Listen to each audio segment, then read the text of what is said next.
Welcome to local to global. AP CM Chandrababu Naidu బృందం Singapore పర్యటన ఇవాల్టితో ముగుస్తోంది. రాత్రికి అమరావతి చేరుకుంటారు సీఎం. ఇవాళ క్యాపిటల్ అండ్ ఇన్వెస్ట్మెంట్ ఇండియా ప్రతినిధులతో భేటీ కానున్నారు. అనంతరం మండాయ్ వైల్డ్ లైఫ్ గ్రూప్ సీఈఓతో సమావేశమవుతారు. ఎస్ఎంబీసీ బ్యాంక్ ప్రతినిధులతో సమావేశమై ఏపీలో పెట్టుబడులకు గల అవకాశాలపై చర్చిస్తారు. సింగపూర్ విదేశాంగ మంత్రి వినియన్ బాలకృష్ణన్ను కలవనున్నారు సీఎం చంద్రబాబు. భారత్ సింగపూర్ సంబంధాలపై చర్చించనున్నారు. రాష్ట్రాభివృద్ధిలో సింగపూర్ భాగస్వామ్యం పంచుకునేలా ప్రణాళికలు చేసుకున్నారు సీఎం. చంద్రబాబు విజ్ఞప్తులపై సానుకూలంగా స్పందించింది సింగపూర్. ఏపీ అభివృద్ధిలో భాగస్వామిగా ఉంటామంటూ ప్రకటించింది. సింగపూర్ అధ్యక్షుడు షణ్ముగరత్నంతో చంద్రబాబు భేటీ అయ్యారు. ఏపీకి వివిధ రంగాల్లో సహకారంపై చర్చించారు. అంతకుముందు కెప్పల్, సిఐసి, విల్మర్ సభ్యులతోనూ చంద్రబాబు అండ్ టీం సమావేశమైంది. ఫుడ్ ప్రాసెసింగ్, ఎడిబుల్ ఆయిల్స్, వ్యవసాయ రంగాల్లో పెట్టుబడులపై చర్చ జరిగింది. అయితే ఏపీలో పెట్టుబడులు పెట్టేందుకు విల్మర్ టెక్నాలజీ గ్రీన్ సిగ్నల్ ఇచ్చినట్లుగా తెలుస్తోంది. అంతకుముందు పారిశ్రామికవేత్తలతోనూ సీఎం బృందం భేటీ అయింది. డేటా సెంటర్లు, ఐటీ కంపెనీల ఏర్పాటుకు విజ్ఞప్తి చేశారు చంద్రబాబు. ఏపీలో ప్రభుత్వ పాలసీలు, పెట్టుబడుల అవకాశాలను వివరించారు. వైసీపీ నేతలు మళ్లీ కులాల మధ్య చిచ్చు పెట్టడానికి చూస్తున్నారని విమర్శించారు మంత్రి వాసంశెట్టి సుభాష్. అమలాపురంలో దళిత యువకుడిపై దాడి ఘటనలో తనను, తన కాలేజీని లాగుదామని చూస్తున్నారన్నారు. దళిత యువకుడిపై దాడి చేసిన వ్యక్తి తను ఫాలో అవ్వరని, కావాలని బురద చల్లే ప్రయత్నం చేస్తున్నారని మండిపడ్డారు. ఈ వ్యవహారంలో తనకు ఎలాంటి సంబంధం లేదన్నారు. ఆరోపణలు నిరూపిస్తే దేనికైనా సిద్ధమన్నారు మంత్రి. వైసీపీ పీఏసీ సమావేశంలో మాజీ సీఎం జగన్ కీలక వ్యాఖ్యలు చేశారు. ప్రభుత్వ వేధింపులపై ప్రత్యేక యాప్ తెస్తున్నామని, వైసీపీ కార్యకర్తలను ఎవరు వేధించినా ఆధారాలు యాప్లో అప్లోడ్ చేయొచ్చని తెలిపారు. పార్టీ డిజిటల్ లైబ్రరీలో అన్నీ సేవ్ చేస్తామని, అధికారంలోకి రాగానే వేధించిన వాళ్లందరికీ సినిమా చూపిస్తామని హెచ్చరించారు. గ్రామ కమిటీల నిర్మాణం సమర్థవంతంగా చేపట్టాలని నేతలకు సూచించారు. కూటమి సర్కార్ జగన్ కు భద్రత కల్పించడం లేదన్నారు మాజీ మంత్రి రోజా. జగన్ ను భూస్థాపితం చేయాలనే కోరికతో నీతిమాలిన వ్యాఖ్యలు చేస్తున్నారన్నారు. తప్పుడు కేసులతో వైసీపీ కార్యకర్తలు, నేతలను వేధించిన వారికి చక్రవడ్డీతో చెల్లిస్తామన్నారు రోజా. ఎగిరెగిరి మాట్లాడితే తంతామని హెచ్చరించారు. వైఎస్ జగన్ పై టీడీపీ ఎంపీ బైరెడ్డి శబరి విమర్శలు గుప్పించారు. 2500 కోట్ల రూపాయల కేంద్ర ఫజల్ బీమా నిధులను గత ప్రభుత్వం తీసుకోలేదన్నారు. జగన్ లాంటి వారుంటే వ్యవస్థలు ఎప్పటికీ మారవని కేంద్ర మంత్రి అన్నారు. జగన్ అధికారంలో ఉండగా రైతులను పట్టించుకోలేదని, ఇప్పుడు రైతుల పరామర్శ పేరుతో డైవర్షన్ పాలిటిక్స్ చేస్తున్నారని ఎంపీ బైరెడ్డి శబరి అన్నారు. ఏపీ అభివృద్ధికి సీఎం చంద్రబాబు రోజుకు 18 గంటలు పనిచేస్తున్నట్లు చెప్పారు మంత్రి రాంప్రసాద్ రెడ్డి. వైసీపీ కళ్లుండి కూడా అభివృద్ధిని చూడలేకపోతోందన్నారు. వైసీపీ నేతలను ప్రభుత్వం ఎక్కడా టార్గెట్ చేయడం లేదని, తప్పు చేసిన వారిని శిక్షిస్తోందన్నారు. టీడీపీలో ఉన్నప్పుడు ఎంతో క్రమశిక్షణతో ఉన్న రోజా వైసీపీలోకి రాగానే క్రమశిక్షణ తప్పారన్నారు. విజయనగరం జిల్లా భోగాపురంలోని ఓ రిసార్ట్ లో వివాహ వేడుకలో కేంద్ర మంత్రి రామ్మోహన్ నాయుడు సందడి చేశారు. తన బాబాయ్ ప్రభాకర్ రావు కుమారుడి సంగీత్ వేడుకలో డాన్స్ చేసి అదరగొట్టారు. సరదాగా స్టెప్పులేశారు. ఎన్టీఆర్ పాటలకు కేంద్ర మంత్రి వేసిన డాన్స్ తో ఆ ప్రాంగణం కేరింతలతో దద్దరిల్లింది. బీజేపీని తక్కువ చేసి మాట్లాడితే ఊరుకునే ప్రసక్తే లేదన్నారు కర్నూలు జిల్లా ఆతోని ఎమ్మెల్యే పార్థసారథి. కూటమిలో పదవులు రాకపోయినా అవమానం చేసిన తమ జీవితం బీజేపీకి అంకితమన్నారు. ఏపీలో బీజేపీకి మంచి రోజులొచ్చాయన్న ఆయన 175 నియోజకవర్గాల్లో బీజేపీ ఎమ్మెల్యేలు గెలిచే రోజు వస్తుందన్నారు. వైసీపీ అరాచక పాలన అంతం చేయడానికి కూటమిగా పోటీ చేశామన్నారు ఏపీ బీజేపీ అధ్యక్షుడు మాధవ్. మరిన్ని పదవులు కావాలని పార్టీ కార్యకర్తలు కోరుకుంటున్నారని అన్నారు. కూటమి ప్రభుత్వంపై బీజేపీ ఎమ్మెల్యేల వ్యాఖ్యలు వ్యక్తిగతమని, ఆదినారాయణ రెడ్డి, విష్ణు వ్యాఖ్యలతో పార్టీకి సంబంధం లేదన్నారు. కూటమి సర్కార్ జగన్ పర్యటనలపై అడుగడుగున ఆంక్షలు పెడుతోందన్నారు వైసీపీ నేత భూమన కరుణాకర్ రెడ్డి. రేపు జగన్ నెల్లూరు పర్యటనపై ఆంక్షలు పెట్టారన్నారు. జన సమీకరణ చేస్తే చర్యలు అంటూ పోలీసులు నోటీసులు ఇవ్వడం సరికాదన్నారు. జగన్ పర్యటనకు జనం రాకుండా ఆపడం అసాధ్యమన్నారు. అసెంబ్లీలో బీసీ బిల్లుకు మద్దతిచ్చి ఢిల్లీలో బీజేపీ అడ్డుకుంటోందని, రాష్ట్రపతి బీసీ బిల్లు ఆమోదించేలా బీజేపీ నేతలు ప్రయత్నించాలన్నారు మంత్రి పొన్నం ప్రభాకర్. బీఆర్ఎస్ కి చిత్తశుద్ధి ఉంటే బీసీ రిజర్వేషన్లపై సహకరించాలన్నారు. ముస్లింలను బీసీలలో కలపారనే అసంబద్ధ వాదన బీజేపీ చేస్తోందని, ఏపీ, గుజరాత్ లోనూ ముస్లింలకు బీసీ రిజర్వేషన్లు ఉన్నాయని మంత్రి పొన్నం అన్నారు. బీసీ రిజర్వేషన్లపై కాంగ్రెస్ మోసం చేస్తోందన్నారు ఎమ్మెల్యే తలసాని శ్రీనివాస్ యాదవ్. దమ్ముంటే కార్పొరేషన్ చైర్మన్లు బీసీలకు ఇవ్వాలన్నారు. ప్రభుత్వంలో కీలక పోస్టులు బీసీలకు ఇవ్వడం లేదని, చేతిలో ఉన్నవి చేయకుండా ఢిల్లీకి వెళ్లి డ్రామా చేస్తున్నారని ఆయన విమర్శించారు. బీసీ రిజర్వేషన్లపై ఢిల్లీ వెళ్లి రాష్ట్రపతిని కలుస్తామన్నారు. ఢిల్లీలో కాంగ్రెస్ బీజేపీ డ్రామాలను ప్రజలు నమ్మరన్నారు. 42% రిజర్వేషన్లకు బీజేపీ సహకరించడం లేదని, రిజర్వేషన్లు ఇవ్వకుండా ఎన్నికలకు వెళ్తే బీసీలు కాంగ్రెస్ ను బొందపెడతారన్నారు.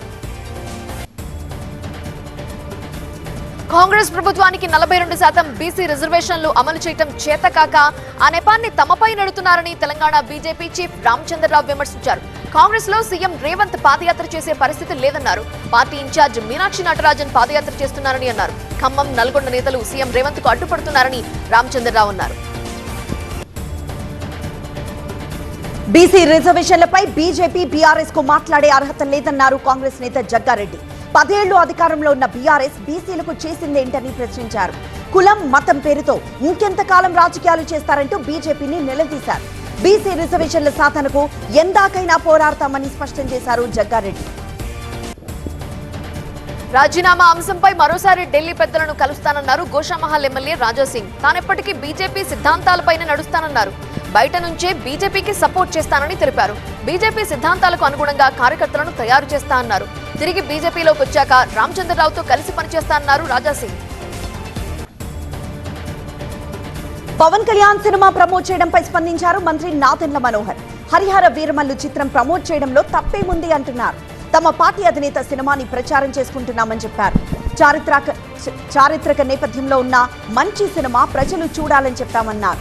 పవన్ సినిమా కాకుండా వేరే సినిమాని ప్రమోట్ చేయాలా అని నాదెండ్ల ప్రశ్నించారు. ఖమ్మం జిల్లా కొణిజర్లలో CPM party Wyra division workshop ని ప్రారంభించారు ఆ పార్టీ నేత తమ్మినేని వీరభద్రం. తెలంగాణలో రాబోయే స్థానిక సంస్థల ఎన్నికల్లో సిపిఎం పార్టీ అన్ని స్థానాల్లో పోటీ చేస్తోందని తెలిపారు. గ్రామీణ, పట్టణ ప్రాంతాల్లో పార్టీ బలోపేతం కోసం కార్యకర్తలు కృషి చేయాలని కోరారు.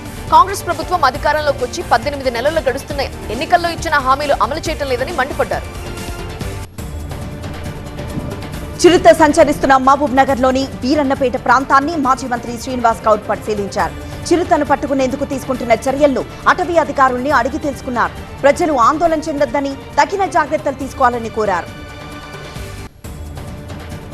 వికారాబాద్ జిల్లాలో డిప్యూటీ సీఎం పర్యటన సందర్భంగా ప్రోటోకాల్ వివాదం చెలరేగింది. ఈ కార్యక్రమం సందర్భంగా ఏర్పాటు చేసిన ఫ్లెక్సీలో చీఫ్ విప్ ఎమ్మెల్సీ పట్నం మహేందర్ రెడ్డి ఫోటో వేయలేదని ఆయన అనుచరులు తీవ్ర అసంతృప్తి వ్యక్తం చేశారు.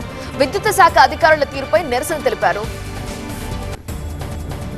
ప్రకాశం జిల్లా గిద్దలూరులో కలెక్టర్ తమీం అన్సారియా పర్యటించారు. అధికారులు, సిబ్బందితో సమావేశం కాగా ఎమ్మెల్యే ముత్తుమల అశోక్ రెడ్డి పాల్గొన్నారు. స్వర్ణాంధ్ర 2047లో భాగంగా సీఎం చంద్రబాబు కార్యక్రమానికి రూపకల్పన చేశారని కలెక్టర్ తమీం అన్సారియా, ఎమ్మెల్యే అశోక్ రెడ్డి తెలిపారు. రాబోయే రోజుల్లో రాష్ట్రంలో పేదవాళ్లెవరూ ఉండకూడదు అనే ఆలోచనలతోనే ఈ కార్యక్రమానికి శ్రీకారం చుట్టినట్లుగా తెలిపారు.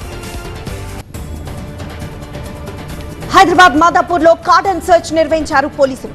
డీసీపీ ఆధ్వర్యంలో సిద్దిక్ నగర్ లో అణువణువు గాలించారు 300 మంది పోలీసులు. నిషేధిత గుట్కా ప్యాకెట్లతో పాటు భారీగా మద్యం సీసాలు లభ్యమయ్యాయి. 40 గ్యాస్ సిలిండర్లు, సరైన పత్రాలు లేని 40 వాహనాలను స్వాధీనం చేసుకున్నారు. 500 ఇళ్లను తనిఖీ చేశారు. ఇల్లు అద్దెకిచ్చేటప్పుడు వారి ధృవపత్రాలు చెక్ చేయాలని యజమానులకు సూచించారు పోలీసులు. గద్వాల్లోని వైఎస్ఆర్ చౌక్ వద్ద వాహన తనిఖీలు చేపట్టారు పోలీసులు. డ్రంక్ అండ్ డ్రైవ్ టెస్టులు, ట్రాఫిక్ ఉల్లంఘన నమోదు కేసులను పరిశీలించారు జిల్లా ఎస్పీ శ్రీనివాసరావు. ఇప్పటి వరకు 55 వాహనాలను తనిఖీలు నిర్వహించి కేసులు నమోదు చేశారు. నంబర్ ప్లేట్, సరైన ధ్రువపత్రాలు లేని 23 వాహనాలను సీజ్ చేసినట్లుగా ఎస్పీ తెలిపారు. శ్రీశైలం జలాశయానికి వరద నీటి ప్రవాహం కొనసాగుతోంది. నీరు పరవళ్లు తొక్కుతోంది. విద్యుత్ కాంతుల మధ్య దగదగా వెలిగిపోతోంది ప్రాజెక్ట్. ఎగువ ప్రాంతాల నుంచి వస్తున్న వరద 8 గేట్లు ఎత్తి నీటిని కిందికి విడుదల చేస్తున్నారు. 2,60,000 క్యూసెక్కుల నీరు ఇన్ఫ్లోగా వస్తుండగా 2,55,000 క్యూసెక్కుల నీటిని కిందికి విడుదల చేస్తున్నారు. కుడి, ఎడమ జల విద్యుత్ కేంద్రాల్లో విద్యుత్ ఉత్పత్తి కొనసాగుతోంది. కర్నూలు జిల్లా మంత్రాలయం శ్రీ రాఘవేంద్ర స్వామి మఠం హుండీ ఆదాయం రికార్డుకెక్కింది. జూలై నెలలో 5,46,00,000 రూపాయల నగదు సమర్పించారని శ్రీమఠం మేనేజర్ ఎస్కే శ్రీనివాసరావు తెలిపారు. గతంలో ఎప్పుడూ ఇంత ఆదాయం రాలేదు. బంగారం 127 గ్రాములు, వెండి కిలో 820 గ్రాములు సమర్పించి మొక్కులు తెచ్చుకున్నారు భక్తులు. వచ్చిన ఆదాయాన్ని శ్రీమఠం అభివృద్ధికి వినియోగిస్తామని మేనేజర్ తెలిపారు. 22 మంది చిన్నారులను దత్తత తీసుకున్నారు రాహుల్ గాంధీ. ఆపరేషన్ సింధూర్ సమయంలో తల్లిదండ్రులను కోల్పోయిన 22 మంది చిన్నారులను దత్తత తీసుకోవాలని నిర్ణయించారు. చిన్నారుల విద్యాభ్యాసం పూర్తయ్యే వరకు అన్ని బాధ్యతలు తానే తీసుకుంటానన్నారు రాహుల్ గాంధీ. నర్మదా బచావో ఉద్యమకర్త మేధా పాట్కర్ పై ఢిల్లీ లెఫ్టినెంట్ గవర్నర్ వీకే సక్సేనా పరువు నష్టం కేసు విచారించింది ఢిల్లీ హైకోర్టు. 20 ఏళ్ల నాటి కేసులో మేధా పాట్కర్ కు కింది కోర్టు విధించిన శిక్షని సమర్థించింది. ట్రయల్ కోర్టు ఆదేశాల్లో జోక్యం చేసుకోబోమని స్పష్టం చేసింది. ఎయిర్ ఇండియా కార్యకలాపాల్లో 51 భద్రతా లోపాలను గుర్తించినట్లు చెప్పింది directorate general of civil aviation. పాతకాలం శిక్షణ మాన్యువల్స్, తక్కువ విజిబిలిటీ ఆపరేషన్లకు ఆమోదం, శిక్షణ లేని సిబ్బంది వంటి లోపాలున్నట్లు వార్షిక ఆడిట్ లో వెల్లడించింది. ఆస్ట్రేలియాకి చెందిన విక్టోరియా యూనివర్సిటీ, బ్రిటన్ కి చెందిన యూనివర్సిటీ ఆఫ్ బ్రిస్టల్ భారత్ లో క్యాంపస్లు ఏర్పాటు చేయనున్నారు. ఢిల్లీలో జరిగిన అఖిల భారత శిక్షా సమాగంలో ఆ యూనివర్సిటీలకి అనుమతి పత్రాలను కేంద్ర విద్యాశాఖ మంత్రి ధర్మేంద్ర ప్రధాన్ అందించారు. కేరళ రాజధాని తిరువనంతపురంలో యూత్ కాంగ్రెస్ ఆందోళనకు దిగింది. ఛత్తీస్గఢ్ లో కేరళ నన్స్ అరెస్ట్ ను నిరసిస్తూ రాజ్ భవన్ ఎదుట నిరసన తెలిపారు. వారి విడుదలకు డిమాండ్ చేసిన ఆందోళనకారులను పోలీసులు అడ్డుకున్నారు. వాటర్ కెనాన్ ను ప్రయోగించి చెదరగొట్టారు. కన్నడ బ్యూటీ రుక్మిణి వసంత్ మరో మూవీకి ఓకే చెప్పారు. ప్రెజెంట్ ఎన్టీఆర్, డ్రాగన్, శివకార్తికేయన్, మర్దరాశి సినిమాలో నటిస్తున్న ఈ బ్యూటీ విక్రమ్ హీరోగా తెరకెక్కబోయే సినిమాలో నటించేందుకు రెడీ అవుతున్నారు. 96 ఫేమ్ ప్రేమ్ కుమార్ తెరకెక్కిస్తున్న సినిమాలో విక్రమ్ కి జంటగా కనిపించనున్నారు రుక్మిణి. ఇంగ్లాండ్ తో 5వ టెస్టుకు దూరం కానున్నారు భారత పేసర్ బుమ్రా. ఇప్పటి వరకు 3 టెస్టులు ఆడిన బుమ్రా 14 వికెట్లు పడగొట్టాడు.